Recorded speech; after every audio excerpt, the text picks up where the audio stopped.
Welcome, everyone. I think it's 6 o'clock, so we're going to start. Welcome, everyone. Thanks for joining us tonight. My name is Sasha Vasilyuk. I'm a journalist and the author of the debut novel, Your Presence is Mandatory, about a Ukrainian Jewish World War II soldier and his family who reckoned with his lifelong secrecy, which is forthcoming from Bloomsbury in April of next year. But today I'm excited to be here with Rita Chang-Eppig to chat about her debut novel, Deep as the Sky, Red as the Sea. Before we begin, I'm supposed to give you a couple of reminders. So the first one is that next month, San Mateo County Libraries welcomes Laura Lipman. She's the author of Prom Mom, and also Dominic Lim, who is a friend of Rita and I's. He is author of All the Right Notes. So you can sign up for these last summer author talks at smcl.org/author talks. And a couple of things about tonight's logistics. Your microphones and videos will be turned off, but please feel free to use the chat and submit any questions you have in the Zoom Q&A. For those who'd like to access live closed captions for this event, click on CC and then Show Title. All right, and now I'm happy to welcome Rita. Rita Chang-Eppig's novel about an infamous Chinese pirate queen, Deep as the Sky, Red as the Sea, is a Barnes & Noble's Discover pick, an Indie Next pick, and Good Morning America Bus pick for June 2023, as well as an Indies Introduced pick for Summer-Fall 2023. Her stories have appeared in the Best American Short Stories 2021, McSweeney's Quarterly Concern, Conjunctions, Clark's World, Virginia Quarterly Review, One Story, and elsewhere. She's received fellowships from the Rona Jaffe Foundation, the Vermont Studio Center, the Writers Grotto, the Breadloaf Writers Conference, and the Martha Heasley Cox Center for Steinbeck Studies at San Jose State from NYU. And I first met Rita at the Breadloaf Writers Conference, which is mentioned in her bio. This was a virtual conference because this was pandemic time, but they had this reading function where every day you could come and hear different people who are attending read an excerpt of whatever they wanted. And so each day there was quite a few people reading, like let's say 10 or a dozen. And out of all the people, I was so struck when I heard Rita read. I immediately was, I don't think she even had a book deal yet, but I immediately knew this was going to be a book and it's going to be a great book. So I'm excited to be right, but I'm really excited that she's here and that we're chatting today. So my first question, let's start off with first things first. Please tell us where the idea of writing about Shek Yeung, this pirate queen in China, came from. Yeah, I've heard some people have told me that it's not a topic that you typically expect a person with an MFA to write, and I suppose that's true. But I really started thinking about a novel about this historical figure right around the time of the 2016 election. I mean, the historical figure I've known about since I was a fairly young child. Like, there are stories circulating about this person where I grew up, which was Taiwan. But I never really thought I would actually write anything about her until around 2016, when I was thinking a lot, for obvious reasons, about women leaders. And leaders, for me, the ones that I was most interested in were the ones who were not perfect. Do you know what I mean? Like, I was most interested in the complicated people, the complicated women leaders, the women leaders who made decisions that I wasn't necessarily in agreement with, but that I could nevertheless understand to some extent. And so the character, or I should say the historical figure of Shek Yeung, naturally came to mind. And then of course I had to do a bunch of research before I was ready to commit her to the page. We will definitely return to research, because that's this is one of the best research book I've read. I mean, the level of detail is incredible, and I really want to know how you did it so I can, potentially steal it. But give me an idea of how much is known about Shek Yeung in Taiwan or in China. Like, how much did you know, but how sort of the general gist of what do people understand about her or know? Yeah, I would say that, and obviously I can't speak for all parts of Asia. I can only speak to what I grew up with. But I would say where I grew up, people knew about her, but she was usually relegated to like a footnote. So her husband, both her husbands, but especially her first husband, was a very prominent pirate king during that period. And very often she would be mentioned kind of in the same breath as he'd be. So it'd be like, oh, there was this infamous pirate king. By the way, he had a wife and she helped him do stuff, right? So there was a way in which her story had gotten sidelined quite a bit. And so one of the things that I really wanted to do with this book was to try to tell her story without refracting it through the lens of her first husband's journey. I wanted to focus the book on the decisions that she made as a leader, again, for better or worse, because she made some good decisions and she made some really, really terrible decisions. But I wanted the focus to be solely on her. All right, and could you please read us the opening of your book so we get a good sense of her voice and the setup? Yeah, sure. So I'm just going to read, as you said, from the first couple of pages so that you don't need to know any context for the characters or anything. The moment Shek Yeung saw the enemy's cutlass carved through her husband, she learned two important things about herself. First, she loved Zhengyat more than she'd ever thought she would be able to love the man who had, without much consideration of her wishes, stolen her away to the sea. Second, she would not mourn him. Their fleet had passed the 10th lunar month here, raiding off the coast of Vietnam, sails and spirits both a bit tattered after the most recent typhoon season. Merchant ships were passing through the area on their way to the Chinese emperor, each laden with silver like a noble's bride under her headdress. The emperor needed all the silver because he had spent the past few years suppressing rebellions all over the country. The imperial treasury was empty. Nevertheless, he'd recently launched an expensive campaign to end piracy in the Pearl River Delta. Not that the new laws had made any real impression in the minds of people like Shek Yeung and her crew, who lived and died by the sea's vagaries. They were starving long before the milksop emperor succeeded the throne, and they would be starving still had Zhengyat not gathered them like limp reeds and bundled them together to make them storm-worthy crafts. So yes, she loved him. She loved him because she feared death. Slashing her way to his side, crouching instinctively at the occasional boom of cannon fire, she shouted for Chung-po to come to her aid. The boy spun around at her voice, narrowly sidestepping a dagger to the gut as he did so. No, not boy anymore. She just still thought of him as one, even though he was already 25 and would soon inherit Zhengyat's fortune. His habitual smirk slackened at the sight of Zhengyat sprawled on the deck with a dark sash of blood across his torso. He loved the man, too, in his own way. It had all gone very wrong very quickly. They'd boarded the Portuguese merchant ship in the night. If the ship had been full of silver for the emperor, they would have been looking at a windfall. Even if they'd found only sugar and sapin wood, they would have still done well for themselves. A few of the men could have made enough to feed their families for the entire year, could have returned to their homes farther inland until the next famine came along, which it always did. But the Portuguese had come prepared for war.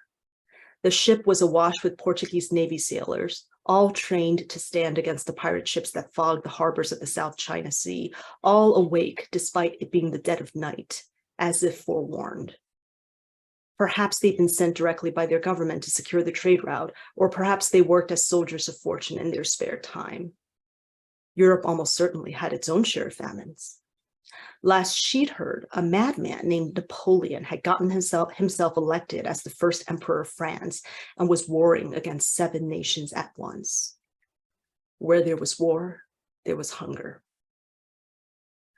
The foreigner who had injured Zhang Yat, fighting through what appeared to be a dislocated left shoulder, cleaved apart yet another one of her men with his good arm and turned his attention on her. His size alone made him formidable, and if he'd felled the commander of the feared Red Banner fleet, then his fighting ability was likely first-rate. Shek Yeung stood to gain nothing from a one-on-one fight. As far as she was concerned, honor was scarcely different from stupidity. He lunged at her. She reached behind her back, pulled out the flintlock pistol she kept there for emergencies, and whispered a prayer to Mazu that the black powder had not gotten wet in the chaos.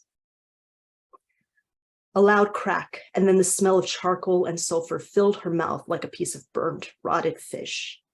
The foreigner fell backward into the taffrail. Unsure whether she had dealt a final blow or simply grazed skin, she strode over to the man and kicked him into the sea. She hadn't gotten to where she was in life by not being thorough. The numbers were on their side. Piracy was, more often than not, a matter of convincing the target of the futility of fighting back. The fleet probably would have triumphed had they continued the battle, except the merchant ship caught fire. A member of her crew might have set the fire deliberately, or someone might have knocked over a lamp. "Retreat!" she yelled. Smoke grew thorns inside her lungs, re-emerging from her mouth as gray roses.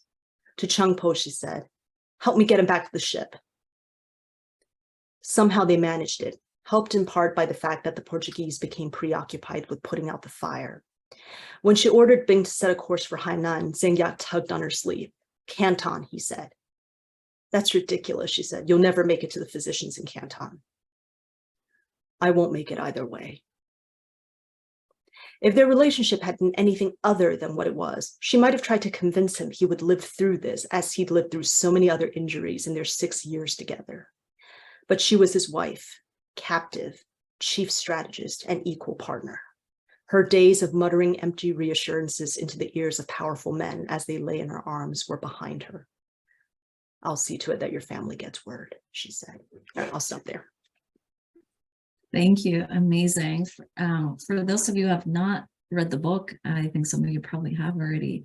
This gives you a great idea of what this journey is like, and her amazing, strong personality. There's a mention in this passage that grows much larger throughout the book, and this is she does a quick prayer to the sea goddess Mazu. Those become kind of interludes. There's a whole side to this book that's about this goddess, and I wanted to ask about her, just sort of to tell us more about those interludes, about your decision to dedicate, that much space to her, and sort of why she's there. Yeah, so when I was doing research for the novel, an interesting fact that I came upon was that the pirates of this region during this time were actually surprisingly religious, right? Like normally when we think of pirates, we don't think of spiritual people, but the records indicate that they were actually quite devoted to this sea goddess named Mazu. Which, if you think about it, makes sense, right? Because if you spend all your time at sea and a freak storm can kill you and everybody on board at any moment, a sea goddess is actually exactly who you want to be praying to. So I learned this fact that they were actually quite devoted to this the goddess, and I thought, okay, well, if I want to accurately represent the emotional and spiritual lives of these pirates, then I would need to devote some space to this cult, right? This religious sect. But in the beginning, in my first, I want to say my first 1 or 2 drafts, the sections about Mazu were just like tiny snippets. It would be like 1 paragraph here or there, scattered throughout the book.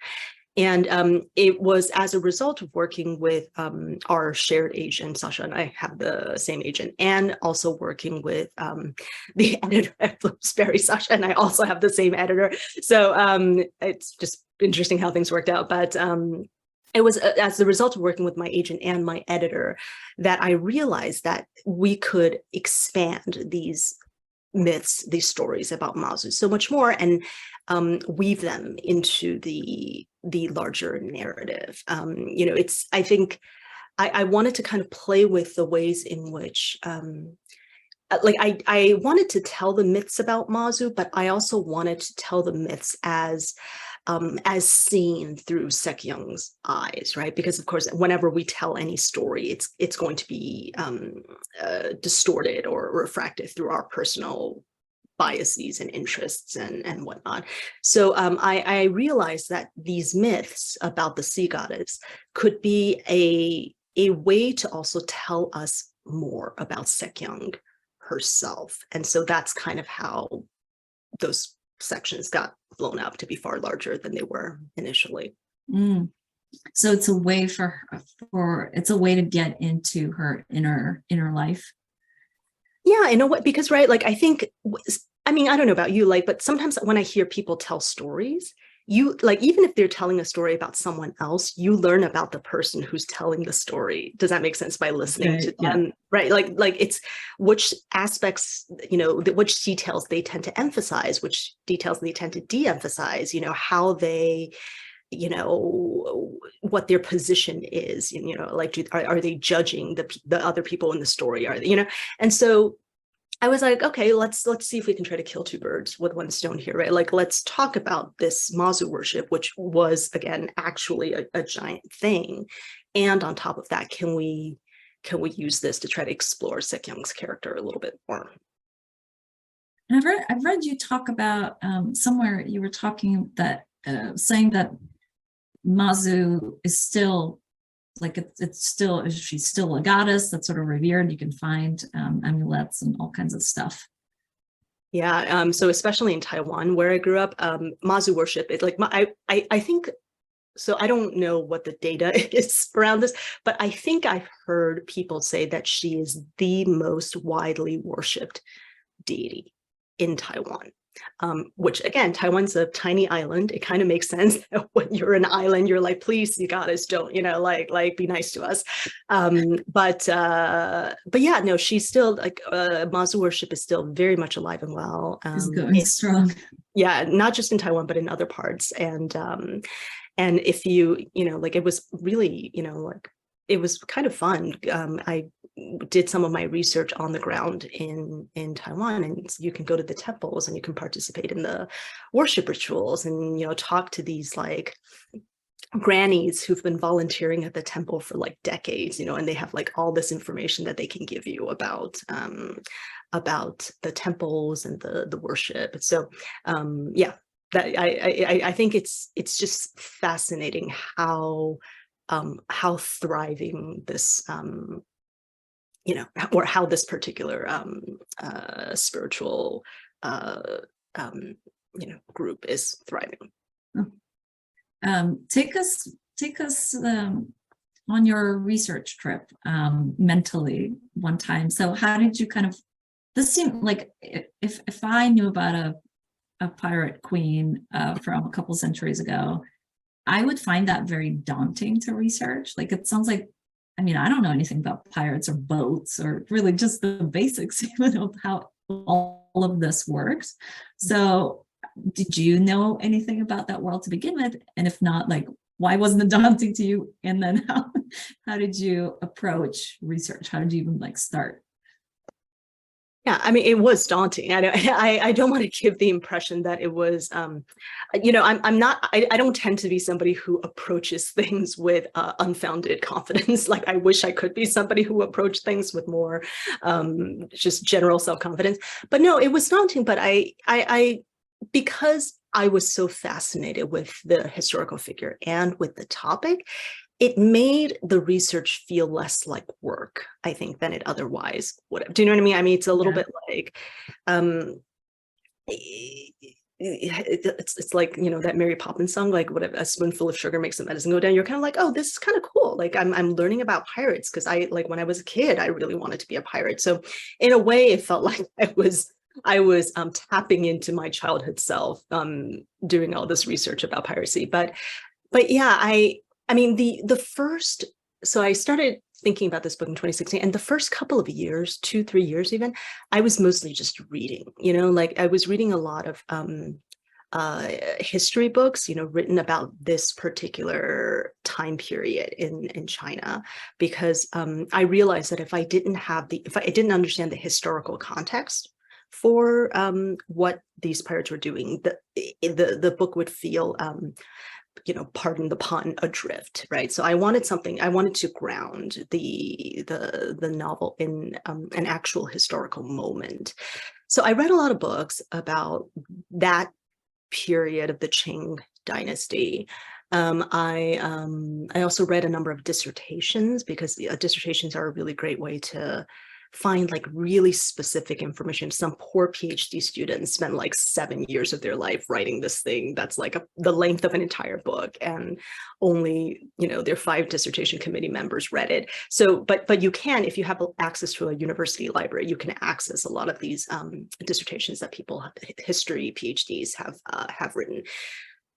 So that was the boring part of the research. It was just reading a bunch of books. And then the fun part of the research came when I actually traveled back to East Asia. And I, again, like I went to some of these temples and participated in worship rituals. They have life-size replicas of actual junk ships. So like the types of ships that these pirates sailed, they were called junks.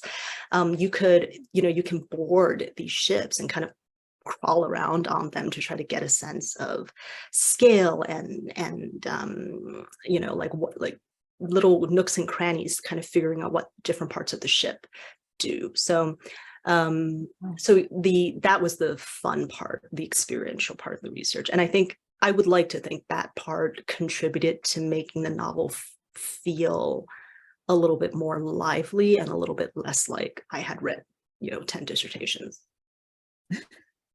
It definitely feels very lively. It definitely feels like you're there, transported. I mean, I feel like you do an amazing job with all the senses, but there's an incredible, as I said earlier, incredible level of detail that I found absolutely mind-boggling. While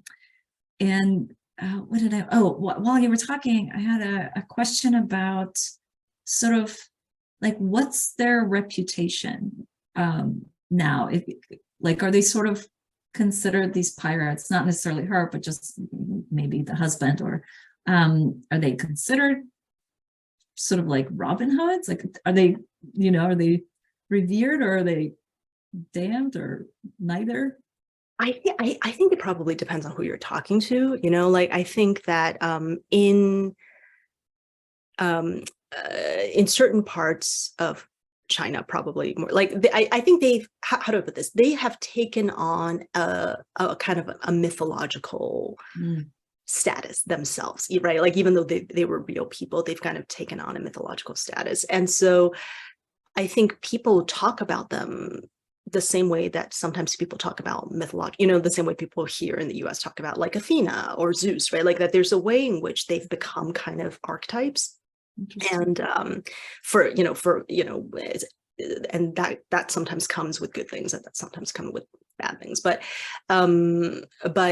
yeah, and so my because I think the stories about them tend to be so kind of feel so folkloric and mythological. I was trying to approach this historical figure from like a human angle, right? Like yes, she's kind of taken on the status of myth. At the same time, she was a human person who made the kinds of decisions that human beings did. And so I wanted to focus on the human side of that. Perfect. I think this is a perfect segue. If you don't mind reading another section from the book where we really see how human she is, I really appreciate it. Yeah, sure. So this is from the birth scene that Sasha mentioned earlier. This is the one I read at Bread Loaf. And let me see if I can. All right, I'll try to keep it shorter than the first reading. Okay, so this is just halfway through the book. She's giving birth. That's all you need to know. Yeung-sek had arrived a half-month earlier than expected, impatient to lay claim to the dominion of all of his forefathers. Shek Yeung had planned for the ship to dock in Canton soon so she could settle into the Zheng estate, where the midwife and the bevy of aunties, all of whom had children of their own, awaited to help her through the birth, where Shek Yeung would be safe from rival fleets, as this was in the days before the alliance. But heaven laughs at the certainty of mortals, so her contractions started while they were still a whole day away from shore, amid a thunderstorm. At some point during the fourth or fifth set of contractions, Shek Yeung experienced a sudden clarity. She saw all the branching paths leading up to the present moment, saw how she had chosen all the wrong branches along the way. There was that older boy from her village who'd wanted to marry her, but she never could look past his dull wit and sharp back hump.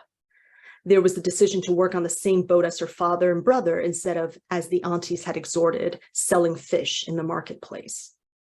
Then, of course, there was the decision to join Zheng Yat's fleet.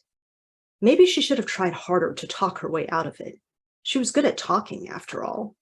She might have coaxed Zheng Yat into a compromise, one that would not have resulted in her being here, now, about to give birth on a violently lurching ship to a child she wasn't sure she wanted.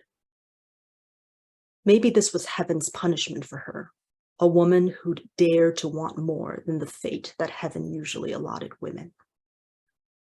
"Where is Zheng Yat?" she yelled at Yan Yan, who was crying panic tears because she'd never witnessed a childbirth prior to this.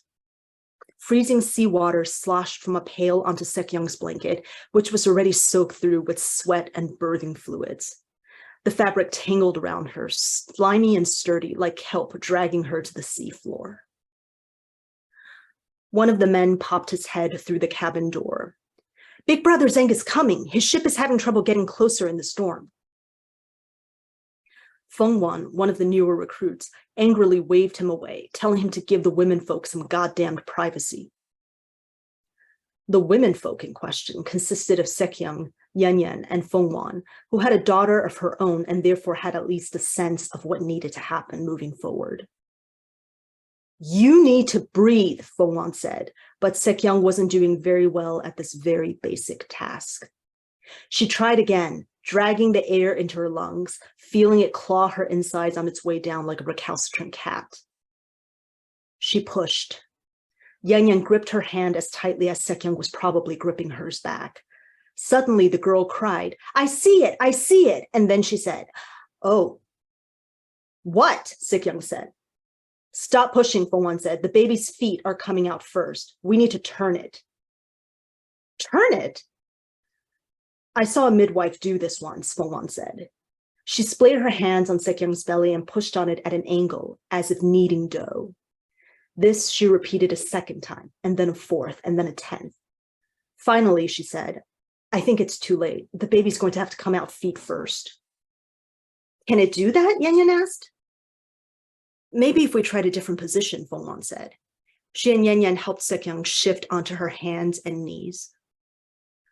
"Mazu, Mazu," Shek Yeung prayed. "I'm sorry for everything I've ever done. I promise I'll make better decisions from now on. Just don't let it end this way." "The legs are out," Feng Wan said. "You're almost there." Feng Wan and Yan Yan shouted the name of each newly visible body part with an enthusiasm Shek Yeung would have found comical had she not been in so much pain. At last, she felt the child shrug free of her as if she were a coat that he no longer needed. She collapsed onto her elbows. The side of her face scraped against wood. Hands turned her so that she was once more lying on her back. Feng Wan placed the baby in her arms. A boy, just as both the fortune teller and the midwife had predicted. She gazed at his vaguely pointy head, his wrinkled brow, and his tiny folded limbs, and overcome by a feeling of love, or was it revulsion, she picked up the knife at her bedside, unsheathed it, and cut herself free of him. All right, I'll stop there. I remember hearing this. It brings back fond memories. I'm so glad that you birthed this baby, this book. It's out in the world. Yeah, I mean, I can't compare it to the actual, like, because it would be diminishing the actual experience of childbirth to people who've experienced it. But yeah, in some ways, it does feel like I birthed a child. You love it. There's revulsion. Exactly. So this is a great passage because it touches upon a theme that runs throughout that I was very interested in, which is her, Shek Yeung, sort of doubting the life path that she chose. I guess I do this a lot. I don't know if everybody does this, but maybe everybody does it. But that seems like it was a choice you made. I suppose you probably had no idea whether or not she doubted it or not, because she never wrote a memoir. So why did you make that be a big part of it? And then how did you generally build her inner life? Yeah, I mean, I think you're right, right? Like, obviously, whenever we write historical fiction, some part of it has to be projection, right? Like, we can't, like, unless the person did leave a memoir, which, by the way, these days, I have to imagine that would be like a 7-figure deal if you like pitched I was a pirate queen memoir to like the publishers. But yeah, I mean, like, I had to do a little bit of, yeah, projection, like, or I think in my case, if I somehow found myself in this life, there would be this frequent question of, did I make the right life choices? Right. And, and like, I think that most of us are capable of a little bit of self-reflection, when we know that we're doing something wrong. And I think she definitely knows that you know what I mean? Like, I don't think she thought that this was like a glorious, noble profession that she'd somehow found herself in. So it was a matter of balancing her own feelings of, oh, like, how did I end up here, with the self-justifications that she's, giving all the time about why she's still, like, I think it's a tension between this was a bad choice and no, I can, you know what I mean? Like, I'm doing good. Like, there are people that I'm helping. And I think this book is in many ways a conversation between those two different sides of herself. I think you managed to pull off that conversation very well. And I mean, it's sort of there throughout, but it doesn't ever you're not like, oh, why is she questioning herself again? Jesus Christ, can't she just decide? Because yeah, there's there's beauty to her. There's horse who decapitates people, at the same time. She has two very close friends that she loves, that are very dear to her, that she's very tender toward. There's babies and childbirth. So yeah, I happen to know something about you that's not in your bio, but that you're a psychologist. So I wanted to ask you, how much did that help? Did that background help with writing this book or with writing in general? It's a great question. I mean, it certainly didn't help in terms of any of the factual details. I mean, generally speaking, like, most psychologists aren't treating a lot of pirate clients. We don't have we're not privy to a lot of details about what it's like to spend our lives at sea robbing people. But I do think that there is a way in which, when you spend all your time trying to see from another person's perspective, right, which is at the heart of what psychotherapy is, right? You're kind of trying to be like, the client is telling you something, you're trying to see, like, okay, how can I situate myself in that so that I can understand what they're saying and how to help them. I think in a way that skill translates a little bit to putting yourself in the shoes of a historical figure, right? I mean, even though I've never met her, I found myself using extrapolation in a way similar to what I sometimes, use in my psychology practice. So I think that can be helpful. Yeah, I don't know. I would say that's, yeah. we'll stop there. All right. Yeah, I mean, I feel like it must be, for me, the most difficult part of writing is really getting the psychology right. There's plots and things happen to people, and you can kind of make that up. And sometimes that can be challenging to make it believable, whatever. But I think for a work, especially historical, and especially if it's based on someone who existed, who was like kind of famous but didn't leave any record, getting that right is really challenging. And like, you can't ever get it right, but it has to be believable. And we don't know. Yeah, we don't know if I got it right. It doesn't need to be like, I don't mean correct and like facts, but I mean, it has to work for the story. It has to work for the reader. You have to build a world of a person from scratch, and the psychology of it, I think, is that's what's difficult about writing, to me at least. So I would imagine having met all these people and hearing all their problems and kind of weighing it, and the empathy that is so essential to your work is, a bit like that felt to me that helped you a lot with making her a believable and like complicated and deep and questioning character. So the other big part of this book is this is a rumination on power. You talked a little bit about that with the election, with sort of Hillary Clinton, can she be president?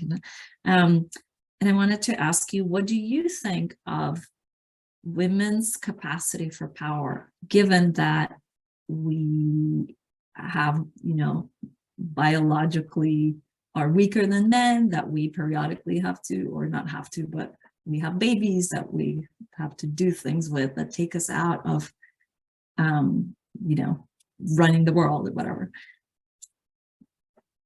I think that something that, so look, I want to back up a little bit and say that they've actually done research on this, right? Like, so it's not just me kind of spitballing. Like there are these people out there called industrial organizational psychologists, and they do studies about women in leadership positions. And I think what's interesting is that a lot of the research actually suggests that in many ways, women make better leaders than men.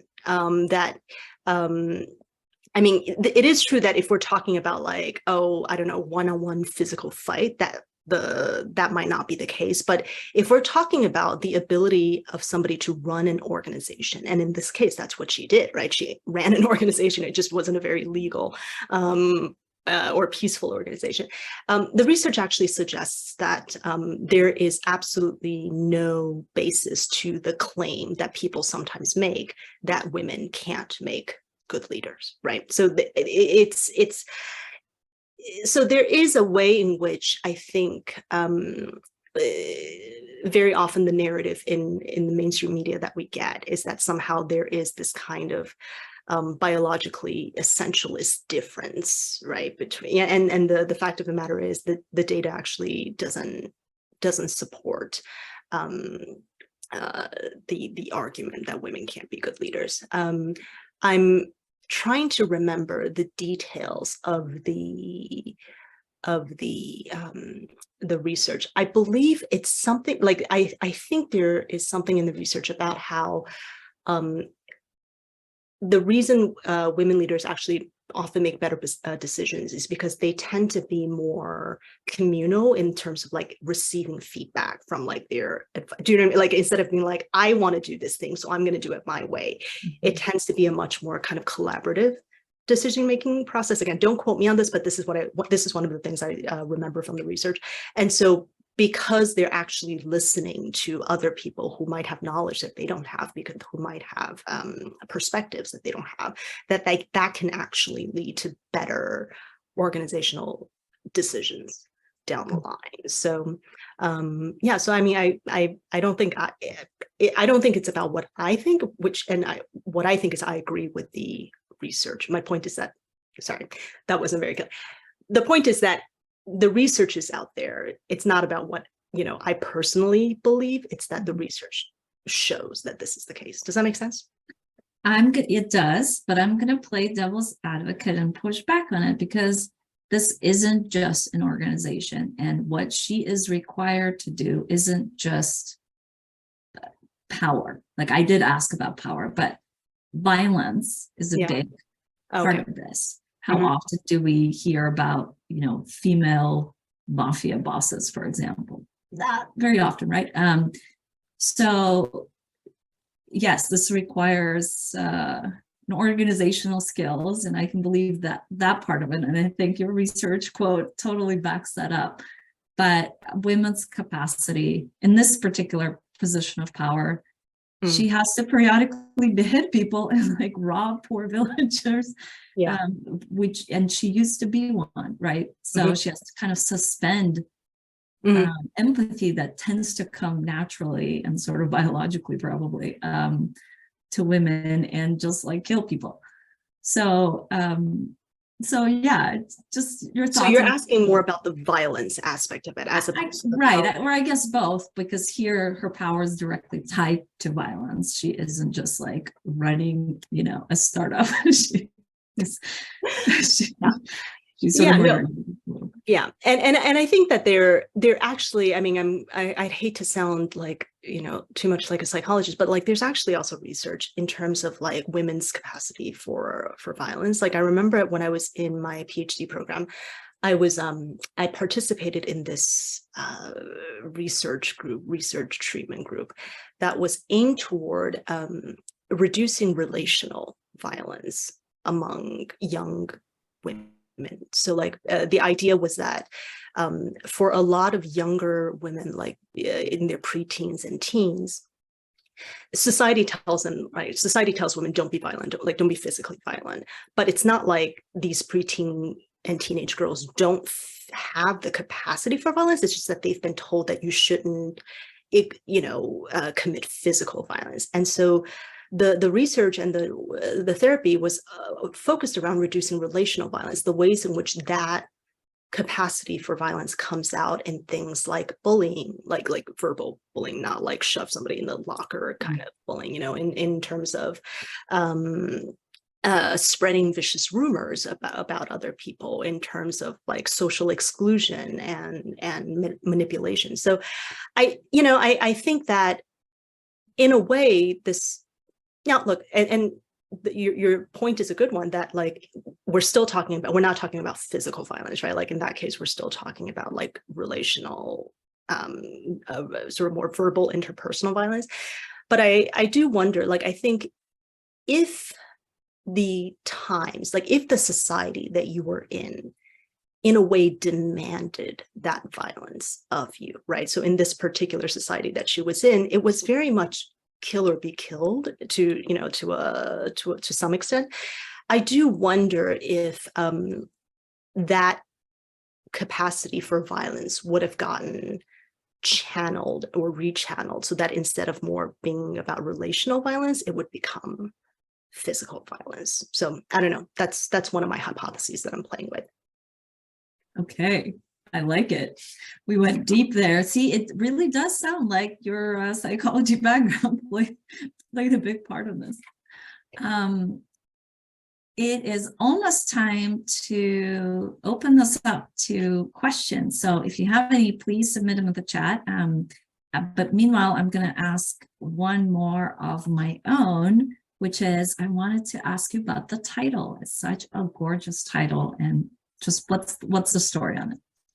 Yeah, can I be honest? Like, thank you for saying that it's a gorgeous title, but like as soon as everybody started like being like, what is it? Is it red as the sky? Like as soon as everybody started like forgetting the title, I was like, oh, I might have made a bad decision there. So sometimes, I don't know, sometimes I feel like I made a bad decision, but no, I the original thought came about because I was thinking about how in this pirating world, so much is not what it seems, right? Like there's so many things, like you expect something to happen and the opposite happens. And so I was kind of playing with this idea of inverting the deep and the red a little bit. So like usually people think of like, like, oh, the sea is deep, and like the sky can be like blue or red. The sky can be any of a variety of colors. And so I was like, okay, let's try inverting that and make it so that the sky is what's deep and the sea, it's what's red. And then I was like, oh, actually, I like that because the name of her the name of the historical name of her fleet was the Red Banner Fleet. Like the pirate fleets named themselves after colors. It was kind of cool. Like there was like a Black Banner Fleet and there was like a Yellow Banner Fleet. So I was like, okay, well that the red as the sea works for me because it evokes images of her fleet. It also evokes images, obviously, of blood. And so that's kind of how we arrived at that title. Nice. Yeah, I love the fact that they're bicolors. I mean, that's nice that that's factually true, but it also makes it easier to keep track because there's a lot of names, circulating. Like this dude is the leader of this thing. I was like, oh, okay, yellow, red, blue. Like I can remember, black or whatever. I can remember that. So that was a helpful device. Okay, everybody, please send us your questions. I have 2 here that were already submitted. So I'm going to start us off with reading one of those. And I don't know the name of the person who asked. All I have is the question. So what approximate years was the story? I guess when was the story? And is there any way to know how many children Shek Yeung had? There's 3 in the book, but were there more? And how old was she when she died? Yeah, so some of those facts we do have. The book takes place from basically, so the Chinese used a different calendar system, but if we use the Western calendar system, it would be the equivalent of 1807 to 1810. That's the kind of period we're talking about. And prior to her husband died in 1807, so she was married to him from 1801 to 1807, and then she took over in 1807 when he died. Similarly with her year of death, there are some records of it. I mean, we don't know how good the records are, but like it is estimated that she died when she was about 69 years old, which, given that this was, I was gonna say, like, given the 1800s, and she like robbed a bunch of people, that's pretty like, well done to you. The stuff about her children, perhaps unsurprisingly, her sons were recorded, her daughters were not. So you can look up, like the names of her sons that I was reading back there, like Yeung-sek, like that is the actual name of one of her sons. But I don't know, perhaps because women couldn't inherit property or whatever, or the records about them just weren't as well kept. We don't really know if she had any daughters. So I took some liberties within the book. Nice. All right. And then Carol James asks, can you talk a little bit more about wanting to be a pirate as a girl? And I love that question because I also want to know.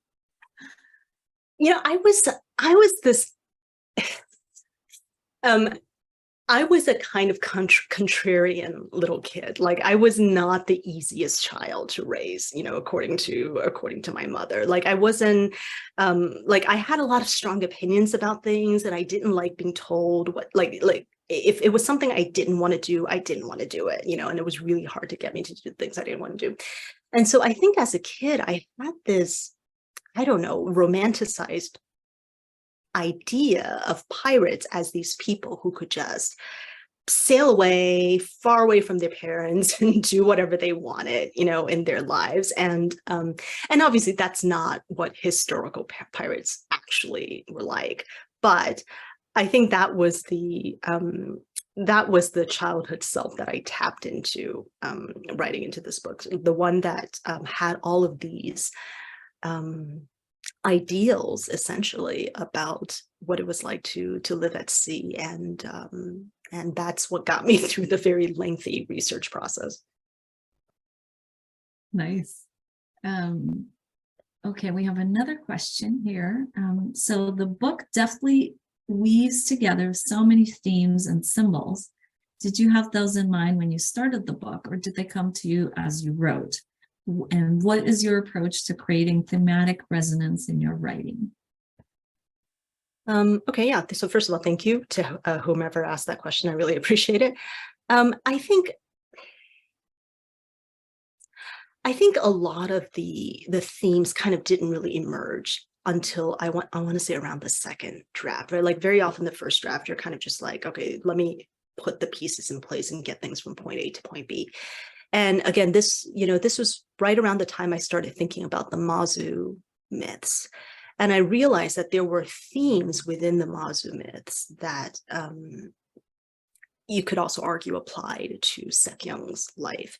And so I think once I started weaving in the Mazu myths more, I realized that there were some resonances that were already happening. And so I basically just decided to lean into those a little bit more. But in general, I don't know if I have any advice on themes. I would just say that generally speaking, it's best not to try to force anything. Like I've gone through periods in my writing life where I like really wanted to force a particular theme. I really wanted to kind of like drive a certain point home. And I find that in those cases, usually the writing turned out to feel just a little bit stilted. Like it felt like an author beating you over the head, saying like, look at what this means. This is what this symbol means, or this is what this theme means. So yeah, I would say to try to just kind of keep your eyes open for potential themes and ways you can weave themes together, but to not go into a project with this idea like I am going to make this thing work. I think that's what I would say. I also wanted to ask you whether this was, you've written a lot of short stories. Was this a short story initially in your mind, or was this immediately like, oh, this is going to be a book? No, I was like, there's no way I can fit this into a short story. Yeah, it's interesting. I get different feelings when it comes to different ideas, and some things, they just feel like a short story to me, which I know sounds very vague and not at all like systematizable or whatever, but yeah, no, I was like, okay, there's like this woman's whole life is here, and all of her decisions and all of the historical milieu surrounding it. And so I was like, unfortunately, this was going to have to be a novel.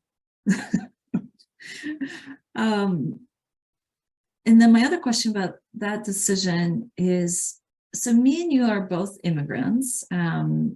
Rita told me that she immigrated here when she was 9, not here to the Bay Area, but to the US. Yeah. When she was 9, and is now a writer, which I always find is amazing and admirable.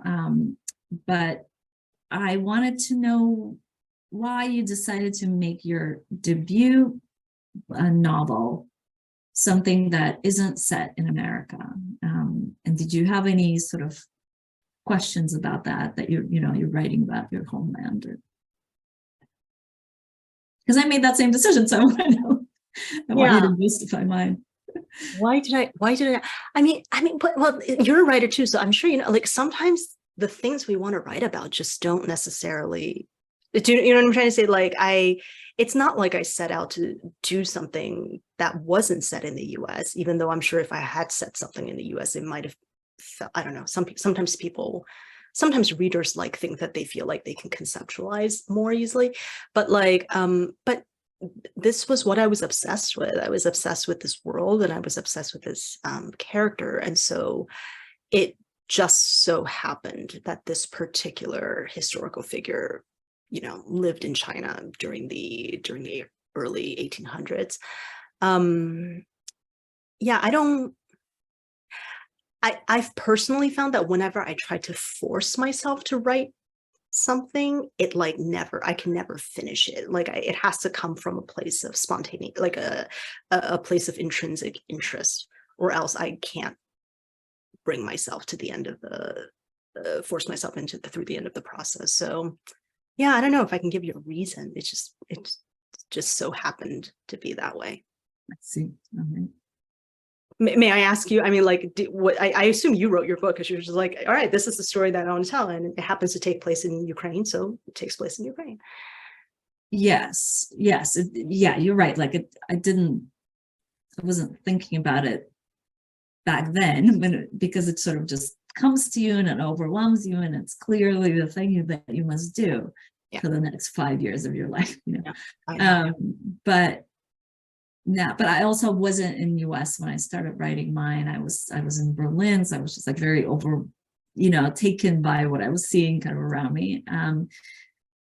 And now that I'm back, and now that I'm much more in the book world, I see what people write about. It's something that I think a lot about in my community of like other sort of post-Soviet American writers. Mm-hmm. There's like the camp of people who write about being an immigrant in the US, and that's, I would say, the majority, like Gary Steingart, which is probably one name that everyone knows. And then a somewhat smaller camp of like, oh, let me write about some crazy Soviet thing.